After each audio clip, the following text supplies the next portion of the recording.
దేవుని యొక్క పరిశుద్ధమైన నామములో మహిమ ఘనత ప్రభావములు కలుగును గాక.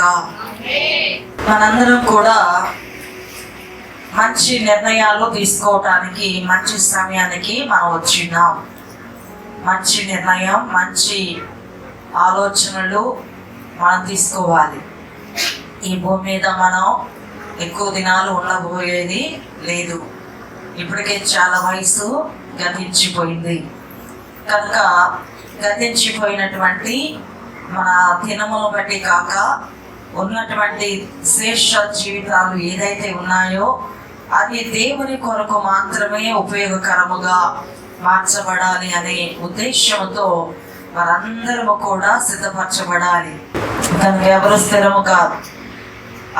మీరు ఇంటి వాళ్ళని ఎక్కువగా ప్రేమిస్తున్నారు, వాళ్ళు కూడా నేను లేకుండా ఉండలేరు అని మీరు అనుకుంటూ ఉన్నారు.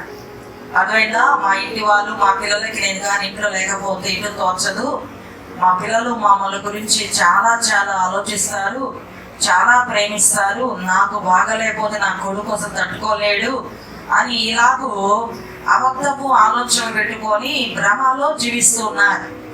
ఒక 10 రోజులు మీరు మంచంలో ఉండిపోండి, 10 రోజులు మంచంలో ఉండిపోండి, కాలు చేతులు కదిలాడకుండా ఉండిపోండి, 1-2 మంచంలోనే రానియండి. అప్పుడు చూడండి ఇంట్లో వాళ్ళ నిజ స్వరూపాలు కనపడతాయి. నిజ స్వరూపాలు ఒక్కొక్క స్వరూపం కనపడుతుంది. కూతురేంటో, కొడుకేంటో, కోడలేంటో, తల్లి ఏంటో, తండ్రి ఏంటో ఆ స్వరూపాలు అక్కడ కనపడి అందరూ నువ్వు చచ్చిపోవాలనే కోరుకుంటారు. అది ఈ లోకపు పరిస్థితి.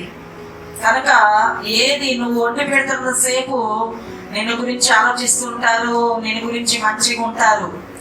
ఏ రోజైతే మనము పనికిరాము అనే పరిస్థితి వస్తుందో ఆ పరిస్థితిలో ఒక్కొక్కరు నిజ రూపాలు, నిజ స్వరూపాలు బయట పడతాయి.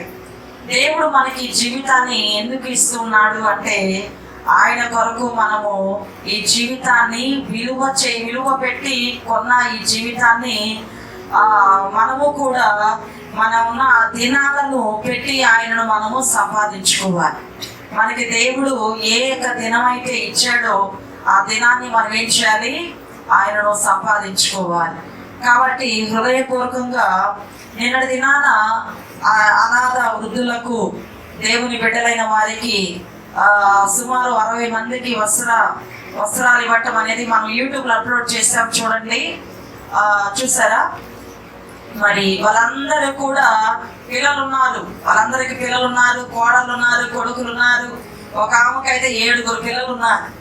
అర్థమైందా? 7 పిల్లలు ఉన్నారు.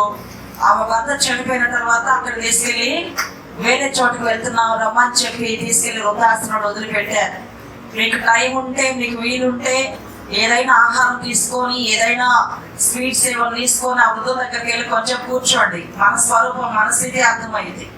అర్థమైందా? కాబట్టి గవర్నమెంట్ ఉద్యోగాలు లేవు వాళ్ళకి, అందుకే అడిగిపోయారు. గవర్నమెంట్ ఉద్యోగం ఉంటే పెన్షన్ వచ్చేదని ఇంట్లో ఉంచుకుంటారు.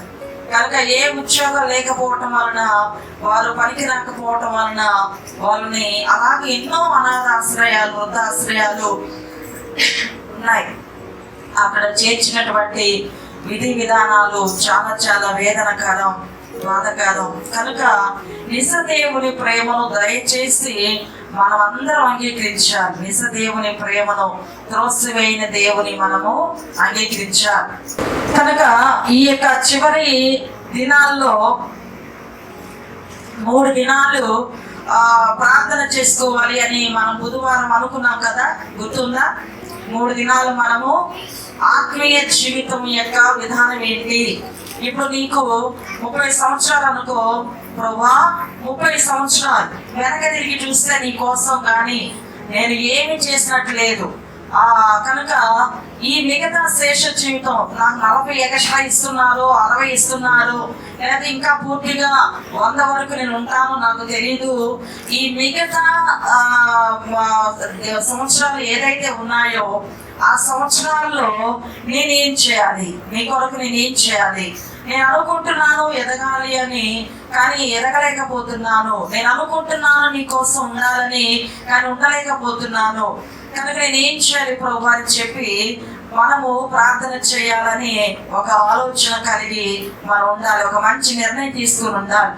కాబట్టి దేవుని యొక్క సన్నిధానంలో రేపు ఉదయకాలం 6 గంటల నుంచి స్టార్ట్ అవుతుంది, నైట్ 6 గంటల వరకు. అదైనా 6 గంటల నుంచి 6 గంటల వరకు, సోమవారం ఉదయం 6 గంటల నుంచి శుక్రవారం మధ్యాహ్నం 12 గంటల వరకు ఈ ప్రార్థన సమయాలు ఏర్పాటు చేయబడుతున్నాయి. అయితే 3 దినాలే కదా పాస్టర్ గారు అని మీరు అనొచ్చు. నేను చెప్పే మాటను పూర్తిగా వినండి. దేవుని యొక్క పరిశుద్ధ సన్నిధానంలో మనము తీసుకునేటటువంటి ఈ ఆత్మీయమైనటువంటి విషయంలో ఒక నిర్ణయం, ఆత్మీయ విషయంలో ఒక నిర్ణయం. మీరు ఉద్యోగాలకు వెళ్ళేవారు, మరి ఇంట్లో అనేక పనులు చేసుకునే వారికి అనుకూలకరముగా ఈ సమయాలు ఏర్పాటు చేయబడుతున్నాయి. దేవుని యొక్క పరిశుద్ధ సన్నిధానంలో ఒక్కొక్క కుటుంబం వారి పిల్లలతో వచ్చి దేవుని సన్నిధిలో కనబడి ప్రార్థన చేసుకోవాలి. అదైనా ఒక్కొక్కరు కుటుంబం ఏం చేయాలి, మీకు నచ్చిన సమయం, ఈ సమయంలో నేను దేవుని సన్నిధికి వెళ్ళి నా కుటుంబంతో నేను దేవుని వైపు తేరి చూసి నా ఆత్మీయ జీవితం యొక్క కొలబద్ద ఇంతవరకు నా ఆత్మీయ జీవితం వచ్చింది, మరి ఇక మీదట దేవుని సన్నిధానం ఎలాగుంది. జ్వరాన్ని మనము థర్మామీటర్లో కొలుస్తాం, బీపీని విషయంలో కొలుస్తాం. మరి మన ఆత్మీయ జీవితాన్ని దేంతో కొలవాలి, అది దేవుడే మనకి తెలియజేస్తున్నాడు. కాబట్టి ఒక్కొక్కరు వారి కుటుంబముతో కలిసి ప్రార్థన చేయడానికి వారు వచ్చి దేవుని సన్నిధానంలో దేవా నేను ఏంటి, నా పరిస్థితి ఏంటి, నేను ఎందుకు ఇలా దిగజారిపోతున్నాను, నేను ఎందుకు అన్నిటికీ సమస్యలిపోతున్నాను ప్రభువా, నేను వాక్యం ఎందుకు గుర్తుపెట్టుకోలేకపోతున్నాను, నీ కొరకు పని చేయాలనుకుంటున్నాను కానీ ఎందుకు నేను చేయలేకపోతున్నాను, మరి నా జీవితం ఏంటి ప్రభువా, నా పరిస్థితి ఏంటి ప్రభువా, నీకే అప్పగించుకుంటున్నాను, నీవే నన్ను ఎంతో ప్రేమించావు ప్రభువా అని ఈ విధముగా మనం ఏం చేయబోతున్నాం అంటే ప్రార్థన చేయబోతున్నాం. అదైనా కుటుంబాలుగా వచ్చి దేవుని మందిరంలో ప్రార్థన చేయాలి. దేవుని మందిరంలో మరి కుటుంబాలుగా వచ్చి దేవుని మందిర ఆవరణంలోనికి వచ్చి ఆయన నివాస స్థలంలోనికి వచ్చి ప్రభువా ఏంటి నేను అని, నేను టైం చెప్పట్లేదు, రేపు ఉదయం 6 గంటల నుంచి స్టార్ట్ అవుతుంది, శుక్రవారం 12 గంటల దాకా ఉంటుంది ఈ కార్యక్రమం. కాబట్టి మీరు 3 దినాలు తీసుకోండి. ఈ 3 దినాల్లో ఏ రోజు రావటం మీకు అనుకూలమో ఆ రోజు మీరు తప్పనిసరిగా వచ్చి మీరు మీ కుటుంబంతో వచ్చి దేవుని సన్నిధానంలో ప్రార్థన చేయాలి. కుటుంబం లేదు అంటే మరి నీ వచ్చి దేవుని సన్నిధానంలో ఆ యొక్క పిల్లలు ఉన్నట్టు భర్త ఉన్నట్టు ఊహించుకొని ప్రభు పరిశుద్ధ సన్నిధానంలో భారంగా దుఃఖంగా అయ్యో నేను ఏమీ లేని దానిగా ఒంటరిగా ఉన్నానే, నీ పరిశుద్ధ సన్నిధానంలో నా కుటుంబాన్ని మీరు ఒకసారి జ్ఞాపకం చేసుకోండి, నేను నా కుటుంబం అనేక జనులకు ఆశీర్వదకరంగా మార్చబడేటట్లుగా మమ్మల్ని ఆశీర్వదించండి ప్రభు అని ఈ 3 దినాలు పరిశోధించుకునేటటువంటి ఒక మంచి సువర్ణ అవకాశాలు. ఏమంటారు, మంచిగా ఉన్నాయా? మనం ఆర్థికంగా చాలా దెబ్బతినిపోయాం, అదైనా ఆర్థికంగా చాలా దెబ్బతిన్నాం, అనారోగ్యాలతో నింపబడ్డాం, రకరకాల ఇబ్బందికరమైన పరిస్థితుల్లో దిగజారిపోయాం. మరి ఆత్మీయ జీవితంలో మనకి శ్రమలు ఉన్నప్పుడు ఆత్మీయ జీవితంలో ఎదగలేమని బైబిల్ చెప్తుంది. కనుక ఆ పోరాటంతో మనం లేచి మనం దేవుని వైపు తేరి చూడటమే అది గొప్ప భాగ్యమైనది. కాబట్టి దేవుని యొక్క సన్నిధానంలో మన పితరులు, మన యొక్క పరిశుద్ధ భక్తులు, అపోస్తలులు వీళ్ళందరూ శోధన మధ్యలోనే దేవుని ఎలా ఆరాధించగలిగారు. ఆ పౌలు శీలాలు ఆ యొక్క చెరసాలలో వారి కాళ్ళు చేతులు గట్టిగా బిగించి చెరసాల వేసి భయంకరంగా కొట్టి రకరకాలుగా వేదన పరిచి వారి మీద నిందారోపణలు వేసి అనేక విధాలుగా వారి చుట్టూ కాపులదారులను విడితే వారు ఎలా పాటలు పాడారు, ఎలా స్తుతించారు దేవుని. ఆ ఆత్మ నాకు కావాలి, ఆ ఆత్మ కన్నీటి ప్రార్థన నాకు కావాలి, ఆ కన్నీటి ప్రార్థన అనేది నాకు అవసరం ప్రభువా, నేను నీలో ఎదగాలి ప్రభువా అని చెప్పి. ఇప్పుడు ఉదాహరణకి తులసి ఉంది, తులసి తన 4 పిల్లలతో దేవుని సన్నిధికి వచ్చేయాలి. 4 పిల్లలతో దేవుని సన్నిధికి వచ్చి ఏం చేయాలి? ప్రార్థన చేయాలి. 1 గంట చేస్తుందా, 2 గంటలు చేస్తుందా, అది నీకు. నీకు అనుకూలమైనది అనమాట. అంటే నీ ప్రేరేపణ ఎంతవరకు, అసలు ఏంటి, నేను ఎందుకు ఇలాగ అయిపోయాను, ఎందుకు ఇలా పడిపోయాను అనేటటువంటి విధానంలో ఒక ఆలోచన, ఒక ఆవేశముతో కూడినటువంటి ఒక ప్రార్థన, కన్నీటి ప్రార్థన, కుటుంబంతో ఆయన పరిశుద్ధ సన్నిధానానికి మీరు ఆలోచనతోటి వచ్చి ప్రార్థన చేసుకోగలిగితే నిశ్చయముగా దేవుడు ఆయన కృప చూపిస్తాడు. తన ఇంటికి వచ్చి చేస్తున్నారు కాబట్టి నిశ్చయముగా ఆయన కృప చూపిస్తాడు. ప్రతిష్ఠ చేయబడిన స్థలంలో మనం చేసే ప్రార్థనకు నిశ్చయముగా నా మందిర ఆవరణంలో చేయబడే ప్రార్థన నేను ఆలకిస్తానని, మరి నా మందిరము ప్రార్థన ఆలయం అని చెప్పి ఆయన చెప్పినాడు. కాబట్టి ఆయన మనకి ఇచ్చినటువంటి ఈ మందిరంలోనే మనం ప్రార్థన చేయబోతున్నాము. ఎస్ అంటారా, నువ్వు అంటారు, అర్థమైందా? కనుక ఏం చేయాలి ఈ ప్రార్థనలో? నడుము కట్టండి, బాగా ధైర్యంగా, దిల్లుగా దేవుని దగ్గర ఈ వీటిని నేను పొందుకోగలను. ఇప్పుడు ఉదాహరణకి ఆంటీ ఉంది, ఇప్పుడు ఆంటీ సాక్ష్యం చెప్పింది. నిజానికి ఆ రోజు ఆంటీ పోయిన సోమవారం చచ్చిపోవాల్సి ఉంది. అర్థమైందా? స్పీడ్కి వచ్చి బైక్ గుద్దేస్తే ఎగిరి కింద పడింది. ఎగిరి కింద పడినటువంటి ఆమె ఆ రోజు ఆమె ఏమవ్వాల్సి ఉంది? చనిపోవాల్సి ఉంది. అయితే ఆమెలో భయాన్ని లేకుండా చేయడానికి మేము కొన్ని కార్యాలు చెప్పాం. అందుకని ఆమెలో భయం అనేది తక్కువ అయిపోయింది అనమాట. అంటే అయ్యో ఏంటని ఇలాగైపోయినని ఆ సమయంలో తనకున్న శోధనలు, బాధలు బట్టి ఇంకా డల్ అయిపోతుందనే ఉద్దేశంతో నేను చిన్న ఆలోచన చేసి, నువ్వు అస్సలు ఏం వాడలేదు, బైక్ నేను అస్సలు కుదరలేదు, నేను అక్కడ సీసీ కెమెరాలో చూశాను అని ఇలా చెప్పేలకి, నిజంగా చూస్తుంటదేమో, పాస్టర్ గారు చూస్తుంటారేమో అని చెప్పి నన్ను మైక్ కుదిందా ఏం కుదిందా నాకే తెలియలేదు అనే పరిస్థితికి తీసుకొచ్చాం. అందుకే ఈరోజు సాక్షి చెప్పడానికి ఆలోచిస్తున్నాం. నాకు నిజంగా కుదిందా కుదరలేదా, ఎవరైనా లేస్తారనుకున్నారా? అర్థమైందా? కనుక ఆ విధమైనటువంటి పరిస్థితి. అయితే నిజానికి కాలో చెయ్యో నడుమో ఏదో ఒకటి ఎరగాల్సి ఉంది, లేదా ప్రాణాపాయము జరగాల్సి ఉంది. దేవుడు కాపాడుతున్నాడు. నిజంగా సంఘములో దేవుడు తన కార్యాలను చూస్తూ ఉన్నాడు. ఒక ఎముకైనను ఎరగకుండా, ఒక రెంటుకైనా రాలకుండా దేవుడు కాపాడుతూ ఉన్నాడు. కనుక నిర్ణయం గొప్పదిగా తీసుకున్నాం. నిర్ణయం ఎలా తీసుకున్నాం? చాలా గొప్ప నిర్ణయం. కనుక నిర్ణయం గొప్పగా తీసుకుని ఆపరేషన్ సక్సెస్, పేషెంట్ డైట్ అన్నట్టు రాకూడదు. అదైనా ఆపరేషన్ సక్సెస్, పేషెంట్ డైడ్గా, పేషెంట్ కూడా సక్సెస్ అవ్వాలి, ఆపరేషన్ సక్సెస్ అవ్వాలి. కనుక ప్రార్థన శక్తిని పెంచుకోవాలి. నేను ప్రార్థన చేయాలి, గట్టిగా పాటలు పాడాలి, గట్టిగా వాక్యం చదవాలి, కన్నీటితో ప్రార్థించాలి, దేవుణ్ణి అడగాలి, దేవుణ్ణి ఒక ప్రశ్న అడగాలి, దేవునితో మాట్లాడాలి. అసలు నేను ఎందుకు ఇలాగ అయిపోతున్నా, నేను దేవుని సన్నిధికి సత్వకరణ మందిరానికే కదా వస్తున్నాను, నేను ఎందుకు ఇలాగ అయిపోతున్నా, దేవుడు నేను అడగకుండానే నాకు అనేక గ్రంథాల వివరణ తెలియజేస్తూ ఉన్నాడు, నేను అడగకుండానే దేవుడు నాకు ఎన్నో కృపలు ఇస్తున్నాడు, ఆయుష్ దినాలు పొడిగిస్తున్నాడు, ఒక్కొక్క దినం ఆయన ఇస్తుంటే నేనేం చేయాలో నాకు అర్థం కాక నేను సమస్యలిపోతున్నాను. నా ఈ రెండు చేతులు నా కన్నీరు తుడుచుకోవడానికి సరిపోతుంది, కానీ దేవుని కొరకు నేను ఏం చేయలేకపోతున్నాను, నీ కొరకు నేను ఏం చేయాలి ప్రభువా? ఒకటి గుర్తుంచుకోండి, దేవుని కొరకు చేశారంటే ఇక మీరు కుటుంబం కొరకు సంపూర్ణంగా చేసినట్టే లెక్క వస్తుంది అనమాట. దేవుని కొరకు మనం ఎదుగుటం ప్రారంభించామంటే ఇక కుటుంబం విషయం అన్నీ కూడా అనుకూలకరంగా, దీవెనకరంగా మారిపోతాయి. ఆ విషయాన్ని గమనించండి. హృదయపూర్వకంగా ప్రభు జ్ఞాపకం చేసుకుంటాడు.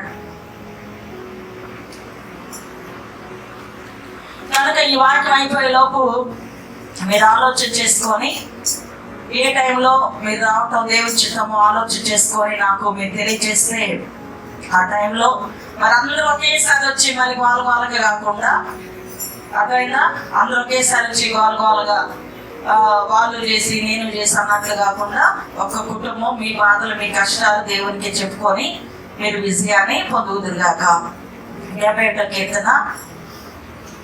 71వ కీర్తన 20-21 చరణాలను మనం చదువుకుందాము. 71వ కీర్తన 20-21 చరణం.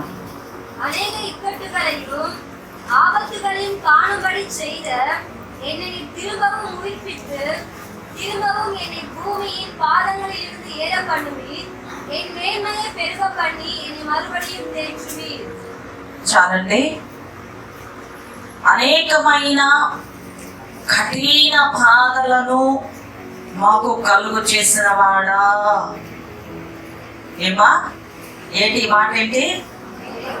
అనేకమైన కఠినమైన బాధలను మాకు కలుగు చేసిన వాడా, నీవు మరలా మమ్ము బ్రతికించెదవు. భూమి యొక్క అగాధ స్థలములలో నుండి నీవు మరలా మమ్ము లేవనెత్తెదవు. నా గొప్పతనమును వృద్ధి చేయము, నా తట్టు మరలి నాకు నెమ్మది కలుగు చేయము. చాలు. దేవుని యొక్క సన్నిధానంలో ఈ సంవత్సరము ఏమి బాగల. బాగుందా ఈ సంవత్సరం? ఏమి బాగల. ఈ సంవత్సరాన్ని అసహించుకుంటున్నా నేనైతే. ఈ సంవత్సరంలో మనకి కలిగినటువంటి కష్టం, బాధ, వేదన, ఇరుకు, ఇబ్బంది, ఆర్థిక ఇబ్బంది అంతా ఇంత కాదు. చాలా కష్టపడ్డాం, చాలా వేదన పడ్డాం. ప్రియమైన వాళ్ళారా, మరి ఎక్కడో ఏదో జరిగింది అనుకుంటూ చూస్తున్న మనకే జరగటం ప్రారంభమైంది. చాలా భయంకరమైనటువంటి శ్రమల మధ్యలో నుండి మనం నడిపించబడ్డాం. అనుకోని రీతిగా నేను అనుకునేదాన్ని ఫస్ట్ మనం ప్రార్థన చేసే వాళ్ళము, ప్రార్థనలో ఉండే వాళ్ళము. కాబట్టి ఆ కీడు అనేది వస్తున్నప్పటికీ కూడా కీడుని దేవుడు తప్పనిసరిగా తప్పిస్తాడు. అనేక మార్లు నేను ప్రభువును నమ్ముకున్న తర్వాత ప్రభువు నాతో మాట్లాడటం, ఆయన ప్రారంభించిన దినం మొదలుకొని 94వ సంవత్సరంలో మరి దేవుడు నాతో మాట్లాడటం ప్రారంభించినటువంటి సమయం మొదలుకొని ఈ సంవత్సరము సుమారు అంటే మే నెల దాకా కూడా నేను చాలా కాన్ఫిడెంట్గా ఉన్నా, చాలా ధైర్యంగా ఉన్నా. ఇప్పుడు దైవ సేవకులు అనేక మంది కరోనాతో చనిపోతే అసలు ఎందుకు చనిపోతున్నారు వీళ్ళు అనే ప్రశ్న మనసులో వచ్చి దైవ సేవకుల గురించి మనం ఎక్కువగా ఆలోచించడం తప్పు అనుకొని ఆ విషయం అలాగే వదిలేసేవాళ్ళం. అట్లా వదిలివేస్తూ ఏమీ తెలియనట్లుగా మనకు ఇదేంటోలే, ఎవరి భక్తి వాళ్ళకే, దేవునికి వాళ్ళకి తెలుస్తుంది, మనం ఎందుకు వాళ్ళ భక్తి గురించి మాట్లాడుకోవటం అని కామైపోయాం. అయితే దేవుడు పెద్ద పాఠాన్ని ఈ సంవత్సరం నేర్పించాడు. పెద్ద పాఠాన్ని వాళ్ళకి వీళ్ళకే కాదు, నీకు కూడా వస్తుంది, నీకు కూడా వస్తుంది అని చెప్పి పెద్ద పాఠాన్ని నేర్పించాడు. అనేకమైన కఠిన బాధలను మాకు కలుగు చేసిన వాడా. కఠినమైన బాధలని చెప్పగలం. అన్నం లేకపోతే కఠినమైనది ఏం కాదు. అదైతే తలనొప్పి, జ్వరాలు ఇవేం కఠినమేం కాదు. మనిషికి దగ్గరగా ఉన్నటువంటి మనిషిని తీసివేసేదే కఠినమైనది. మనం ఎవరైతే ప్రేమిస్తున్నామో ఆ వ్యక్తిని లేకుండా చేయటం, ఆ వ్యక్తి మన గురించి మర్చిపోయి వేరే ఇంకొకరిని ఎవరో గుర్తుపెట్టుకోవటం, ఇలా ఈ సంవత్సరం ఇలాగూ ఆరంభమయ్యి మనము చాలా సమస్యలిపోయాం. ఈ యొక్క ఇబ్బందికరమైన కొలిములో ఇరుక్కొని పోయి పూర్తిగా దేవుడు ప్రార్థన ఆలకిస్తాడా అనే స్థితికి వచ్చేస్తాం అన్నమాట. అర్థమైందా? దేవుడు ప్రార్థన ఆలకిస్తాడా? నిజంగా దేవుడితో నేను దగ్గరగా ఉన్నానా? దేవుడు నిజంగా నాకు దగ్గర ఉన్నాడా? ఇంకెంకో వైపు తిరిగి కూర్చున్నారా అనే పరిస్థితి, అయోమయమైన పరిస్థితి. ఎప్పుడు కూడా నేను ఆత్మీయ జీవితంలో ప్రార్థన చేస్తూ ఉన్నప్పుడు, ఏదైనా విషయం కొరకు ప్రార్థన చేస్తున్నప్పుడు, ఎవరైనా ఆరోగ్యం బాగలేదు అని ప్రార్థన చేయమన్నప్పుడు ఈ వైపు నాకు ఒక విధమైన స్పిరిట్ వచ్చేస్తుంది. నాకు వచ్చేసినప్పుడు నేను వెంటనే వాళ్ళకి చెప్పేస్తాను, ఏం కాదు, ఇదేమీ కాదు, ఇదంతా కూడా దేవుడు తప్పిస్తాడు, ఈ శోధన ఏం కాదు అని ఆ యొక్క స్పిరిట్ అనేది నాలో చాలా బలంగా వచ్చి అలా చెప్పేస్తుంటుంది. అలాంటి టైంలో ఏదైనా నాకు అంత కలవరంగా బాధగా ఉన్నప్పుడు వెంటనే బాత్రూంలోకి వెళ్ళి, ఏంటి ప్రభువా, ఏంటి ఇది, ఏమవుతుంది ఈ విషయం అని అడిగినప్పుడు వెంటనే అక్కడ ఆ యొక్క స్పిరిట్, ఆ యొక్క ఈ భాగంలోకి వచ్చేసి ఏం కాదు అని ఎవరో బలంగా చెప్పినట్టు అనిపించినప్పుడు ధైర్యంగా ఏం కాదు అని బయటకు వచ్చేసేదాన్ని. అయితే అమ్మకు ఆరోగ్యం బాగలేనప్పుడు మే నెల 21వ తారీఖున దేవుడు అర్ధరాత్రి సమయంలో అమ్మ చనిపోతుందని ఎవరో పక్క నిలబడి చెప్పినట్టు, ఎవరో పక్క నిలబడి మీ అమ్మ చనిపోతుంది, చనిపోవటానికి వ్యాధి వచ్చింది అని పక్క నిలబడి నాతో చెప్పినట్టు అనిపించింది. వెంటనే లేచి కూర్చున్నాను. చూస్తే ఎవరు లేరు. లైట్ ఆపుకోవటానికి భయం వేస్తున్నాను అన్నమాట. ఇక బెడ్రూమ్లో లైట్ ఆపటానికి భయం వేస్తుంది. ఇక లైట్ వేసే ఉండి ప్రార్థన చేస్తూ ఉన్నాను. ఏదో ఆలోచన వచ్చాయి. ఇంక అప్పటి నుంచి నాకు ఈ భాగంలో బలమైన ఆత్మశక్తి కనపట్ల. బలమైన ఆత్మశక్తి అసలు అమ్మకి ఏమవుతుంది అని నేను ఆలోచిస్తూ ఈ విధంగా కళ్ళు పైకెత్తి ధ్యానిస్తూ ఉన్నప్పుడు ఏ బలమైనటువంటి ఆలోచన నాకు రావట్లేదు. ఏంటి ఇట్లా రావట్లేదని చెప్పి అతి బలవంతాన ప్రార్థన చేయడం ప్రారంభించాం. అంటే ఇష్టపూర్వకంగా దేవుడు చేయించే ప్రార్థన వచ్చి ఏమనిపిస్తుంది అంటే, మనం ఎక్కువగా ప్రార్థన చేస్తూ ఉన్నప్పుడు, భారంగా ప్రార్థన చేస్తూ ఉన్నప్పుడు దేవుడు ఆ ప్రార్థన ఆలకించాడనే దానికి కొన్ని సూచనలు వస్తాయి మనకి. ఇప్పుడు మనము బాధగా వేదనగా మనం ప్రార్థన చేస్తున్నప్పుడు కళ్ళల్లో కన్నీరే అనే పాట ఏదో మనసులో వచ్చింది అనుకో, వెంటనే ఆ సమయానికి దేవుడు మనతో మాట్లాడినట్టు ఆ పాట ద్వారా. విక్స్మాన్ గారి పాటలు అర్థమైందా? ఏదైనా ఒక పాట మనం ముందు ఎన్నడూ పాడకుండా ఎప్పుడో పాడిన పాట అలా గుర్తొస్తే దేవుడు మనతో మాట్లాడినట్టు. అప్పుడు ఆ పాటను బట్టి నేను అనేక మార్లు ధైర్యం తెచ్చుకుంటూ వచ్చాను. అయితే ఈ 3 నెలలు ఈ ప్రార్థనలలో నాకు అలాంటి పాటలు కానీ, అలాంటి ఆలోచనలు కానీ, లేకపోతే ఏదైనా పురుకొల్పు పట్టడం కానీ ఏమీ రావట్లేదు. చాలా చాలా కఠినమైన పరిస్థితిగా అనిపిస్తూ వచ్చింది. ఏం జరగబోతుంది అని. కనుక ప్రియమైన వారులారా, మీ జీవితంలో కూడా కుటుంబం అనేది అసలు ఉంటుందా ఉండదా అనే పరిస్థితి, కఠినమైనటువంటి శోధనలు ఈ 21వ సంవత్సరము చాలా వేదనకరమైన పరిస్థితులు. ఒక్కొక్కరిని మిమ్మల్ని అడిగితే మీ బాధలు మీరు చెప్తారు. మరి పరిస్థితులు ఏంటి, మా పరిస్థితి ఏంటి అనేటటువంటిది మీకు తెలుస్తుంది. కాబట్టి ప్రభు వాక్యం ఇక్కడ రాయబడి ఉంది, అనేకమైన కఠిన బాధలను మాకు కలుగు చేసిన వాడు. కఠినమైన బాధలు కలుగు చేసినప్పటికీ ఇచ్చిన కింద మాట, నీవు మరలా మమ్ము బ్రతికించదవు. ఒక ఆశ కిరణము దేవుడు మనకిస్తున్నాడు. మరలా దేవుడు ఏం చేస్తున్నాడు? మరలా బ్రతికిస్తాడు. అంటే మనము ఈ శోధన మధ్యలోకి ఏమైపోయాము? సొమ్మసిల్లిపోయాం. ప్రార్థన చేయలేని పరిస్థితికి వచ్చేసాం. దేవుని వైపు తేరి చూడలేని పరిస్థితికి వచ్చేస్తాం. దేవుణ్ణి నమ్మాలా వద్దా అనే పరిస్థితికి వచ్చేసాం. అలాంటి పరిస్థితికి వచ్చినటువంటిది జనాలందరి ముందు బ్రతికినట్టు కనపడుతున్నాము, కానీ మన లోపల ఏమై ఉన్నాము? చచ్చిన వారమై ఉన్నాం. లోపల చచ్చిపోయిన వారమై ఉన్నాం.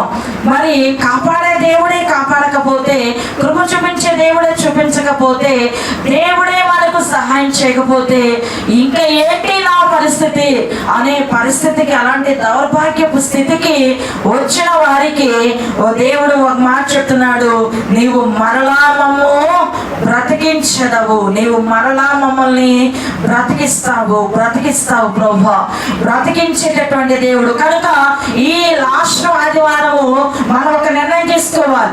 ఇన్ని రోజులు వచ్చిన శోధనల నుంచి నీవు మరలా మమ్మలను బ్రతికిస్తావు ప్రభువా, మరలా మేము బ్రతుకుతాం ప్రభువా. మేము సొమ్మసిల్లిపోయాం ప్రభువా. ప్రార్థన చేయలేని స్థితిలో, ప్రార్థన చేస్తున్నా కూడా ఏం చేస్తున్నామో అర్థం కాని పరిస్థితిలో, అన్ని చుట్టూ అన్ని శ్రమల గురించిన మాటలు, ఇటు చూస్తే పిల్లవాడి విషయం అనుకో, అటు చూస్తే మరి మన జీవితంలో పనికిరానటువంటి మరి నిందలు అనుకోండి, మరి ఎటు చూసినా కూడా శోధన. ఎవరు మన గురించి మంచిగా మాట్లాడలేదనే సంగతులు విన్నప్పుడు హృదయంలో అసలు అలా మంచి ఉందా లేదా అనేటటువంటి డౌట్లో మనం పడిపోయాం.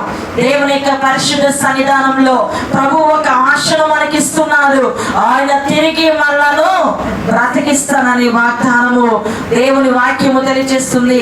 57 యెషయా గ్రంథము 57 యెషయా గ్రంథము 57వ అధ్యాయము 15వ వచనంలో మనం చూస్తే 15వ వచనంలో நித்தியவாசியும் பரிசுத்தர் என்கிற நாமமுள்ளவருமாகிய மகத்துவமும் உன்னதமுமானவர் சொல்லுகிறார், உன்னதத்திலும் பரிசுத்த ஸ்தலத்திலும் வாசம் பண்ணுகிற நான் பணிந்தவர்களின் ஆவியை உயிர்ப்பிக்கிறதற்கும் நொறுங்கினவர்களின் இருதயத்தை உயிர்ப்பிக்கிறதற்கும் నొరుగుండు పనింద ఆవి ఉన్నవర్களிடத்திலும் వాసం பண்ணுகிறேன். ఆ కింద వచ్చిన చూద్దామమ్మా. ఆయన వినయము గల వారి ప్రాణమును ఉజ్జీవింపచేయుటకును నలిగిన వారి ప్రాణమును ఉజ్జీవింపచేయుటకును. దేవుడు ఏ ప్రాణాన్ని ఉజ్జీవింపచేస్తాడట? వినయము గల వారి ప్రాణమును. ఆ తమిళ్లో చక్కగా ఉంది, ఆయాస పడే వారి ప్రాణం. ఆయాసం, శ్రమల వలన ఏమొస్తుంది? ఆయాసం, బాధ, వేదన ఇలాంటివి కలిగినటువంటి వారి, నలిగిన వారి ప్రాణము. ఏమి నలిగిపోయింది? కాలో చేయ కాదు, ప్రాణం నలిగిపోయింది. ప్రాణము సొమ్మసిల్లిపోయింది. ప్రాణము బ్రతికి తిరిగి లేవలేకపోతుంది. అలాంటి ప్రాణమును ఆయన ఏం చేయగలడు? ఆయన మాత్రమే ఉజ్జీవింపచేయగలడు. దేవుని స్తోత్రం. 88వ కీర్తన 3 నుండి 5 చరణాలు మనం చదివితే 88వ కీర్తన 3 నుండి 5 చరణాలు. என் ஆத்துமா துக்கத்தால் நிறைந்திருக்கிறது, என் ஜீவன் பாதாளத்துக்கு சமீபமாய் வந்திருக்கிறது. நான் குழியில் இறங்குகிறவர்களோடு எண்ணப்பட்டு பலனற்ற மனுஷனை போலானேன், மரித்தவர்களில் ஒருவனை போல் நெகிழப்பட்டிருக்கிறேன். நீர் இனி ஒருபோதும் நினையாதபடி உமது கையால் அறுப்புண்டு போய் பிரேத குழிகளில் கிளைக்கிறவர்களை போலானே. చూడండి, ఇక్కడ దేవుని యొక్క మాట మనకి తెలియజేస్తూ ఉంది. 3వ చరణంలో నేను ఆపదలతో నిండి ఉన్నాను. ఏ విధంగా నిండి ఉన్నాము? ఆపదలతో. నా ప్రాణము పాతాళమునకు సమీపించినది, ఇక చచ్చిపోతే బాగుండు అనే పరిస్థితిలో ఉన్నాను. సమాధిలోనికి దిగువారిలో నేను ఒకనిగా ఎంచబడి తిని, నేను త్రాణ లేని వారి వలె అయితిని. ఏమి లేని వారు? ఆశ లేకపోయిందనమాట. చచ్చిన వారిలో విడబడిన వాడి వలె అయితిని. నేను సమాధిలో పడి ఉన్న హతులలో ఒకరి వలె అయితిని. నీవిక స్వరింపని వారి వలె అయితిని. వారు నీ చేతుల నుండి తొలగి పోయి ఉన్నారు కదా. ఇక్కడ దేవుని యొక్క మాటలు కీర్తనకారుడు చెప్తున్నాడు. అనేకమైన ఆపదలు, అనేకమైన శోధనలు, అనేకమైనటువంటి ఇబ్బందికరమైన పరిస్థితులు, వీటన్నిటిలో మరి సొమ్మసిల్లిపోయేటటువంటి ఆ యొక్క పరిస్థితి నుంచి దేవుడు తప్పించడానికి, తిరిగి లేపటానికి ఆయన మహా గొప్ప శక్తిమంతుడు అని దేవుని వాక్యం సెలవిస్తుంది. ఏదైనా తట్టుకోగలం, కానీ మనిషి ఎడబాటుని మనము తట్టుకోలేం. అర్థమైందా? కనుక అలాగని ఎడబాట్లు జరగకుండా ఉంటుందా? అలాగని ఈ ప్రతి ఎడబాటు అనేది తప్పనిసరిగా మనిషి ఆ యొక్క స్థానాన్ని కోల్పోక తప్పదు. ఎందుకంటే మరణం అనేది ఒకటి ఉంది కాబట్టి ఆ మరణము విషయంలో మనందరం కూడా జాగ్రత్త కలిగి ఉండాలి. దేవుని యొక్క సన్నిధానంలో కేరళలో వర్గీస్ గారు అని ఒక ఆయన ఉన్నారు. ఆయన భార్య భర్తలు ఇద్దరు కూడా మేము చిన్నప్పుడు చూసినప్పుడు వారి ఇద్దరు కూడా ఎంతో ఎంతో చక్కగా, ఎంతో ఐక్యంగా, మంచి ప్రేమగా ఉంటారు. అయితే సడన్గా వాళ్ళ వైఫ్ చనిపోయింది. చనిపోతే ఆయన యొక్క శవం దగ్గర ఏమన్నారంటే, నా భార్య గురించి నేను ముందు నుంచే ప్రార్థన చేసుకొని కానీ ఉండుంటే ఈరోజు నా భార్య ఉండకుండా ఉండేది కాదు. నేను ముందు నుంచి ప్రార్థన చేయలేదు నా భార్య కోసం, అందుకే నా భార్య ఈరోజు ఇలాంటి పరిస్థితికి నాకంటే ముందుగా వెళ్ళిపోయింది. మరి అమ్మా ప్యాంట్ ఎక్కడుంది, అమ్మా చొక్కా ఎక్కడుంది అంటే 2 నిమిషాల్లో నా దగ్గరికి అవి వచ్చేస్తాయి. ఈరోజు నేను వెతుక్కుంటున్నాను అవి ఎక్కడున్నాయని ఏడ్చాడు అనమాట. కాబట్టి మనిషి లేకపోయినప్పుడు మనిషి విలువ తెలిసే దానికంటే ఉన్నప్పుడే మనుషుల గురించి తెలుసుకోవాలి. ఉన్నప్పుడే మనుషుల విలువను తెలుసుకునేటట్లుగా ఆ యొక్క పరిస్థితిని మనం కలిగి జీవించాలి. దేవుని యొక్క పరిశుద్ధ సన్నిధానంలో పోయిన సంవత్సరం అమ్మ ఉంది, ఈ సంవత్సరం అమ్మ లేదు. అందరూ చాలా దుఃఖకరంగా, చాలా వేదనకరంగా అమ్మ వెళ్తూ వెళ్తూ అన్ని ఆశీర్వాదాలు కూడా తీసుకుని వెళ్ళింది అని చెప్పి ఎవరికి బట్టలున్నా లేకపోయినా పిల్లలకి ఖచ్చితంగా బట్టలు అనేవి ఉంటాయి. పిల్లల కోసం తప్పనిసరిగా తీయటం జరుగుతుంది. కానీ ఈసారి అవి కూడా లేని పరిస్థితిలో మరి పరిస్థితి ఏంటి? ఇలాంటి దరిద్రపు పరిస్థితి. ఇది దరిద్రం కాదు, ఇది దేవుడు నేర్పిస్తున్న పాఠం, దేవుడు నేర్పిస్తున్నటువంటి పాఠం అని ఇలాగూ దేవుని వైపు తేరి చూస్తూ ఉన్నాం. కాబట్టి నిత్యముగా దేవుడు మన పక్షమున మేలైన కార్యములు చేయటానికి, ఆయన మనలను తిరిగి బ్రతికించటానికి శక్తిమంతుడు. మనం అలసిపోయామా? అలాగే కూర్చోవలసిన పని లేదు. సమస్యలిపోయామా? అలాగే ఉండవలసిన పని లేదు. గుండె చెదిరినదా? అలాగే ఉండవలసిన పని లేదు. దేవుడు మనలను బ్రతికిస్తాడని వాగ్దానం చేస్తున్నాడు. మనము తిరిగి మనం బ్రతికించువాడా అని చెప్పి ఇక్కడ కీర్తనకారుడు మనకి నేర్పిస్తూ ఉన్నాడు.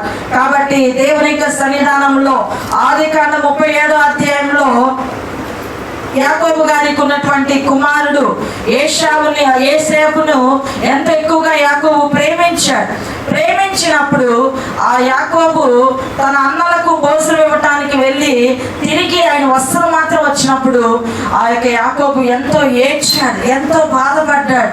అయ్యో నా కుమారుడు లేడే, నా కుమారుడు లేని లోకంలో ఎలా ఉండాలి అని చెప్పి చాలా సమస్యలిపోయాడు. 37వ అధ్యాయము 34, 35 చదివితే యాకోబు తన బట్టలు చింపుకొని తన నడుమును గోనెపట్ట కట్టుకొని అనేక దినములు తన కుమారు నిమిత్తము అంగలార్చుచుండగా అతని కుమారులను అతని కుమార్తెలందరూ అతని ఓదార్చుటకు యత్నము చేస్తుంది. అయితే అతడు ఓదార్పు పొందనొల్లక నేను అంగలార్చుచు వృద్ధుల లోకమునకు నా కుమారుని ఎద్దకు వెళ్ళేదనని చెప్పి ఆ తండ్రి అతని కోసము ఏడ్చెను. యోసేపు కోసము యాకోబు ఏడుస్తూ ఉన్నాడు. నా కుమారుడు లేడే, అతను వస్త్రం మాత్రం వచ్చిందే అని చెప్పి అతను తలుచుకొని ఏడుస్తూ ఉన్నాడు. కనుక మన ఈ జీవితంలో కూడా మనము దేవుని పరిశుద్ధ సన్నిధానంలో శ్రమలు రావటం మంచిది, కష్టములు రావటం మంచిది. కానీ మన మనసును కోల్పోకుండా ఉండడానికి మనం పరిపూర్ణంగా ప్రార్థించే వారముగా, దేవుని వైపు తేరి చూసే వారముగా, ఎవరిని కోల్పోకుండా, ఎవరిని మనము దేవుని సన్నిధి నుండి మనం పోగొట్టుకోకుండా మనం చూసుకోవాలి. దేవుని యొక్క పరిశుద్ధ సన్నిధానంలో మన సహోదరి హెప్సీ తన భర్త చనిపోయాడు కదా, ఆ అమ్మాయికి 2 సార్లు ఫిట్స్ కూడా వచ్చింది. చాలా బాధ, చాలా వేదనతో ఉంది. తను చాలా సమస్య వెళ్ళిపోయింది, ఏడుస్తూనే ఉంది. ఎందుకు ఏడుస్తున్నావు? ఇంకా ఓదార్పు నొందాలి నువ్వు అని అంటే, ఆంటీ నరకానికి వెళ్ళిపోయి ఉంటాడు కదా, నరకానికి వెళ్ళిపోయి ఉంటాడు, అయ్యో నేను ముందుగా ప్రార్థన చేయలేకపోయానే అని ఏడుస్తుంది. కనుక దేవుని యొక్క సన్నిధానంలో మనుషులు కోల్పోయిన తర్వాత నరకానికి వెళ్ళిపోయారని ఏడ్చి ప్రయోజనం లేదు కదా. కాబట్టి ఉన్న వ్యక్తుల కోసం, ఉన్న వారి కోసం మనకి ప్రార్థన అవకాశం అనేది ఇవ్వబడింది. కనుక కొడుకుల కోసం, కోడళ్ళ కోసం, పిల్లల కోసం, మనవాళ్ళ కోసం ప్రార్థన చేసే ఒక ఆయుధం వారికి ఇవ్వబడింది. కాబట్టి నా ప్రభువా, ప్రార్థన చేస్తున్నావు, దయచేసి నా కుటుంబం అంతా నీ కుటుంబంగా నీవు మార్చాల్సింది. అందుకనే నీ కన్నీరు విడుస్తున్నాను, అందుకనే నీ ఆహారాన్ని వదిలేశాను, అందుకనే ఈ విషయంలో ఇంత నిర్ణయం తీసుకున్నాను, అందుకోసమే నేను ఆవేశంలో నీ సన్నిధికి వచ్చాను, అందుకోసమే కన్నీరుతో నీ సన్నిధికి వచ్చాను, హన్నావాలని సన్నిధికి వచ్చానని చెప్పి ఆయన పరిశుద్ధ సన్నిధానంలో ప్రార్థించబోతున్నాం.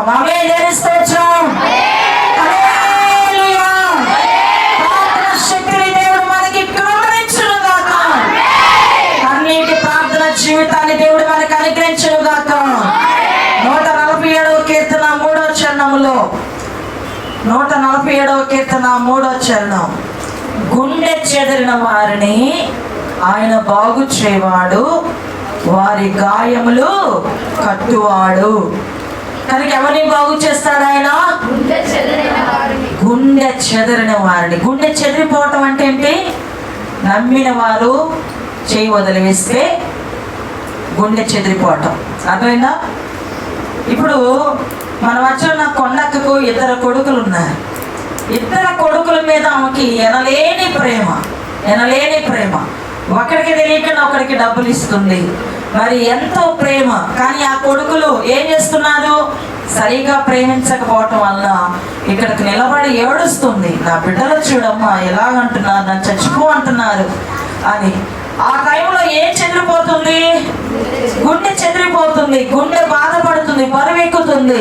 అయ్యో నాకు చచ్చిపోతే బాగుంది, ఇది చూడటానిక నేను ఉన్నాను అనిపించి. కనుక గుండె చెదిరిన వారిని ఆయన బాగు చేయనివాడు, వారి గాయములు కట్టువాడు. గుండె చెదిరిన వారిని, గుండె చెదరిన వారిని బాగు చేయువాడని. గుండె చెదరిన వారిని బాగు చేయువాడని. వారి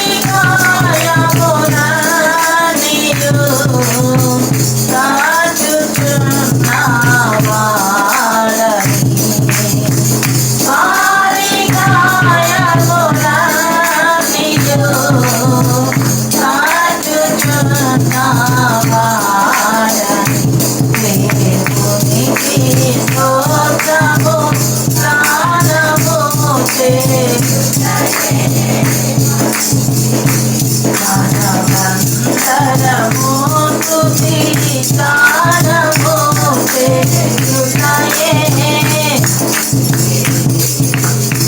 నాకేది మంచిది? దేవుని స్తుతించడమే మంచిది. కనుక దేవుని గణపరచడం మంచిది. కాబట్టి మనము మన యొక్క అగాధ స్థితి నుంచి దేవుడు మనం తిరిగి లేపుతాడు. 71 కీర్తనలో 3వ లైన్ చూద్దాం. 3వ లైన్, భూమి యొక్క అగాధ స్థలములలో నుండి నీవు మరలా మమ్ము లేవనెత్తెదవు. భూమి యొక్క అగాధ స్థలముల నుండి నీవు మరలా మమ్మను లేవనెత్తెదవు. అగాధ స్థలం ఇది ఆత్మీయ జీవితంలో సమస్యలిపోయిన వారి జీవితం అన్నమాట. ఆత్మీయ జీవితంలో ఏమైపోయిన జీవితం ఇది? సమస్యలిపోయిన వారి జీవితం. ఆత్మీయ జీవితం మనం ఎదుగుతున్నాం అనుకోండి, మనకు వచ్చేటటువంటి ఆలోచనలు ముఖ్యంగా మన ఆత్మజీవులు ఎదిగామనే దానికి గుర్తు దేవుని మందిరానికి త్వరగా వచ్చేస్తారు. దేవుని మందిరంలో ఏ అవసరం ఉందో గుర్తిస్తారు. అర్థమైందా? దేవుని మందిరం యొక్క పరిస్థితులు ఏంటో అర్థమవుతుంది. నేను ఒక ఇంగ్లీష్ క్లాస్లో చేరాను. ఇంగ్లీష్ క్లాస్లో చేరి ఒక 3 సార్లు 4 సార్లు వెళ్ళాను. అది 2 నెలలు అన్నమాట. నేను అంటే చెన్నై నుంచి వెళ్ళి 2-3 క్లాసులు అటెండ్ చేశాను. కానీ ఆ సారు నాకు క్లాస్ చెప్తున్నంతసేపు నా మనసులో ఈసారికి నేను ఏమైనా ఇవ్వాలి, నా దగ్గర ఏమీ లేదు, మళ్ళీ ఏదైనా ఇవ్వాలి అని చెప్పి వెంటనే ఒక రోజు బిర్యానీ ప్రిపేర్ చేసి సార్కి తీసుకెళ్ళి ఇచ్చాం. బిర్యానీ ఆయన చూసి, ఆ బిర్యానీ చూసి ఇంతమంది స్టూడెంట్లో ఏ ఒక్కరు కూడా ఒక చిన్న గిఫ్ట్ కూడా నాకు తీసుకొచ్చి ఇవ్వలేదే అనే కృతజ్ఞత ఆలోచన కలిగింది. తర్వాత ఆ సారికి అమ్మ లేదని, ఆ సారికి బంధువులే లేరని, ఆ సారికి ఎవరు లేరని, ఆయన ఒక అనాథగా ఊర్లో ఉన్నారని తర్వాతే మాకు తెలిసిందమ్మ. ఆ తర్వాత నేను వెళ్ళినప్పుడల్లా ఆయనకి ఏం చేస్తూ వచ్చాను, ఆయనకి భోజనం పంపిస్తూ, ఆయనకి ఆ యొక్క చికెన్ దమ్ బిర్యానీ అంటే బాగా ఇష్టం అని అర్థమైంది. అది ఒకసారి చికెన్ ఊరగాయ చేసి పంపించాం. అట్లా ఆ యొక్క ఉపాధ్యాయుడికి ఏదైనా ఇవ్వాలి. మరి 3 విధాలు ఉన్నాయి కదా, ఉపాధ్యాయుడికి, తల్లిదండ్రులకి, తర్వాత సేవకులకి ఏం చేయాలట? ఒట్టి చేతులతో వారి దగ్గరికి వెళ్ళకూడదని. ఇక ఆ విధంగా వెళ్తూ చెన్నై నుంచి స్పీడ్ తీసుకెళ్ళాను ఒకసారి. ఆ అబ్బాయి అంత సంతోషం, మన పండు కంటే కొంచెం హైట్గా ఉంటాడు, 10th చదువుతున్నాడు వాడు అంత సంతోషం. డాడీ ఆంటీ చెన్నై స్వీట్ తెచ్చింది డాడీ, చెన్నై స్వీట్ అంటే వాళ్ళకి ఎవరూ లేరు, వారికి ఇవ్వటానికి ఒక మనిషి ఉన్నారనే ఒక సంతృప్తిని కలిగించడానికి దేవుడు అట కృప చూపించాడు. కనుక ఎక్కడికి వెళ్ళినా కూడా, ఎవరి దగ్గరికి వెళ్ళినా కూడా వారికి ఏదైనా ఇవ్వాలనే మనసు కలిగించేది ఎవరంటే పరిశుద్ధాత్మ దేవుడు. అర్థమైందా? ఏదైనా ఇవ్వాలి, మరి పుచ్చుకొనుట కంటే ఇచ్చుట ధన్యత అని చెప్పింది ఏది? బైబిల్. పుచ్చుకొనుట కంటే ఇచ్చుట ధన్యత. ఏదైనా ఇవ్వాలి, ఏదైనా ఇవ్వాలి, ఏదైనా ఇవ్వాలి అని నేర్పిస్తుంది. కనుక ఈ ఆత్మీయతలు ఎదిగిన వారు అలాంటి ఆలోచనలు కలిగి ఉంటారు, అలాంటి తలంపులు కలిగి ముందుకు వస్తారు. కాబట్టి దేవుని యొక్క సన్నిధానంలో భూమి యొక్క అగాధ స్థలముల నుండి దేవుడు మళ్ళను లేపుతాడు. కాబట్టి లావనెత్తగలిగిన దేవుని సన్నిధానంలో మన హృదయపూర్వకంగా మనం బహుభారముగా ఆయన వైపు మనం చూడగలగాలి. ప్రతి మాట ముత్యం వల్లే ఆశీర్వాదకరమైన జనులు కురిపించినట్లుగా, దేవుడు తిరిగి మనము చూసినట్లుగా మనము అట్టి ప్రార్థన మనము చేయగలగాలి. దేవుడు అద్భుతమైన కార్యాన్ని మనకి కృప చూపిస్తాడు. నిన్న దినాన్ని నిజానికి పిల్లలకి ఏమి ఇవ్వటానికి ఏమి లేదు. అయ్యో వచ్చే పిల్లలకు చాక్లెట్ అని ఇవ్వాలి, ఏమి లేదే పిల్లలకి ఏమి ఇవ్వాలి మరి క్రిస్మస్ పండుగ పోటని నా హృదయంలో మరి నేను ఎంతో బాధపడుతున్నాను. పాస్టర్ గారి దగ్గర ఏమీ లేదు, ఏమని ఇవ్వటానికి అని చెప్పి అలా బాధపడుతూ ప్రార్థన చేస్తూ నీ చిత్తం ప్రభువా ఈరోజు ఏమీ లేదు, ఈరోజు కూడా అన్నం చేయలేదు ఏమి లేకపోవటం అన్న, కాబట్టి ఏమీ లేదు ప్రభు అని చెప్పి బాధపడుతూ ఉంటే పాస్టర్ గారు అందరూ స్వీట్ తెచ్చారు. నా కళ్ళల్లో కన్నీరు కారిపోయింది అనమాట. అయ్యా ప్రభు ఎంత అద్భుతమైన ఆలోచన బిడ్డకి ఇచ్చావు, ఎంత అద్భుతమైన ఆలోచన తనలో పుట్టించావు. సంఘం గురించిన ఒక ఆశ భక్షించటం అనమాట. సంఘం గురించినటువంటి సంఘంలో ఏదైనా చేయాలి, సంఘానికి ఏదైనా ఇవ్వాలి, సంఘంలో ఏదైనా తృప్తిని కలిగించాలి. ఇది దేవుడు సంతోషించేటటువంటి కార్యం. అందరి చేతిలో లడ్లు ఉన్నాయి, సంతోషంగా పిల్లలు వెళ్ళటానికి ప్రభు కృప చూపించాడు. కనుక దేవుని యొక్క పరిశుద్ధ సన్నిధానంలో అట్టి ఉన్నతమైనటువంటి ఆలోచనలు దేవుని కలిగిన వారికి మాత్రం వస్తుంది. మన దగ్గర ఉందా లేదా కాదు, ఉంటే ఇస్తామనేది అది సైతాన్ ఆలోచన. మనసుంటే మార్గం ఉంటుంది అని దేవుని ఆలోచన. మనకి మనసుంటే చాలు, శూన్యముల సమస్తను కలిగిస్తున్న దేవుని సన్నిధానంలో మనం పరిపూర్ణంగా సిద్ధపరచబడగలం. మరి పండు పింకు చంటి వాళ్ళు ప్రార్థనలకి రెడీ అయినప్పుడు వాళ్ళ మమ్మీ ఏం చేసిందంటే, పింకు గాడు పోయింద బొడ్డోడు, అర్థమైందా, అంత బొడ్డోడు మన విన్ని వాడికి 2 నెలల తేడా అన్నమాట. అంత పొట్టాడు వాడు ముచ్చటగా డ్రెస్ వేసుకొని ఒక బ్యాగ్ తగిలించుకున్నాడు. ఏంటి వీడికి బ్యాగ్ అంటే, వాళ్ళ అమ్మ వాడికి ఒక బ్యాగ్ తగిలించింది, మూడో వాడికి ఒక బ్యాగ్ తగిలించింది. ఏనంటే అంత బైబిల్, ఇంగ్లీష్ బైబిల్ ఉన్నాయి వాటిల్లో. ఆ బైబిల్ తగిలించుకొని వాళ్ళు నిలబడితే ఎంత ముచ్చటగా ఉందో. పాస్టర్ గారు ఎన్న చూసి, ఇలా మన సంఘస్థులకు ఉంటే ఎంత బాగుండు, ఈ ఆలోచన ఎంత బాగుండు, వాళ్ళ పిల్లలకి ఇలా బైబిల్ తగిలిస్తే అసలు మేము ఊహించని విధం అనమాట. అది రసభాషణం గారు ఎంత చక్కగా వాళ్ళకి ఆ బ్యాగులు వాడి వీపుకు సరిపోయినంత చిన్న బ్యాగులో అంత బుడ్డ బైబిల్, వాడు నా బైబిల్ ఇది అని తగిలించుకుంటున్నాడు. మన చర్చిలో ఎంతమంది పిల్లలు బైబిల్ తెస్తున్నారు? కనుక న్యూ ఇయర్ నుంచి అందరి చేతిలో పరిశుద్ధ గ్రంథాలు ఉండిపోవాలి.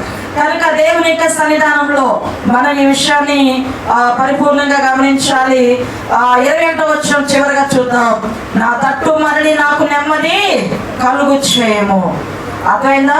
దేవుని సన్నిధానంలో నా గొప్పతనము వృద్ధి చేయము, నా తట్టు మరలి నాకు నెమ్మది కలుగు చేయము. మళ్ళా నేను సంతోషంగా ఆశ్చర్యకరముగా ఆర్థికంగా ఆశీర్వాదాలు, మరి సమాధానకరమైన సంతోష సమాధానాలు, కుటుంబపరమైన సమాధానం అన్ని సంతోషకరముగా మార్చబడినట్లుగా దేవుడు మనలను మరలా మనకి నెమ్మది కలుగుచ్చినట్లుగా ఆయన కృపా కార్యములు చేయనుగాక. నేను మాటలు చెప్తుంటాను, మీరు ఆమెనని విశ్వాసంతో పలుకుతుండండి. యేసు నామములో కుటుంబముగా కలిసి దేవుని సన్నిధానంలో ప్రార్థించబోతున్న వారి ప్రార్థన ఆకాశంకి ఎక్కులుగాక, పరలోక దేవుని చెవులలో చొచ్చునుగాక, దేవుని ఎక్కడ నుండి సహాయం వచ్చునుగాక, పరిపూర్ణమైన విడుదల సంఘములో కలుగునుగాక. 21 చూసినటువంటి నాశనమైన కార్యములు 2022లో చూడకుండా ఉండునుగాక.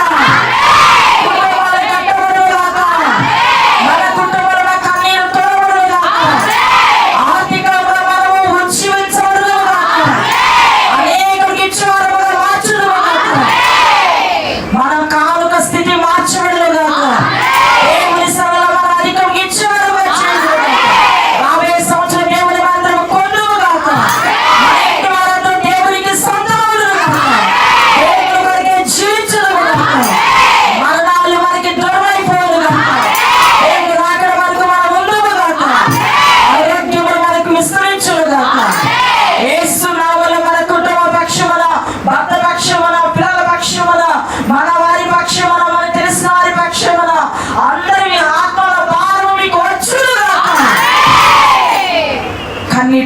ప్రార్థనతో నింపబడదుము గాక.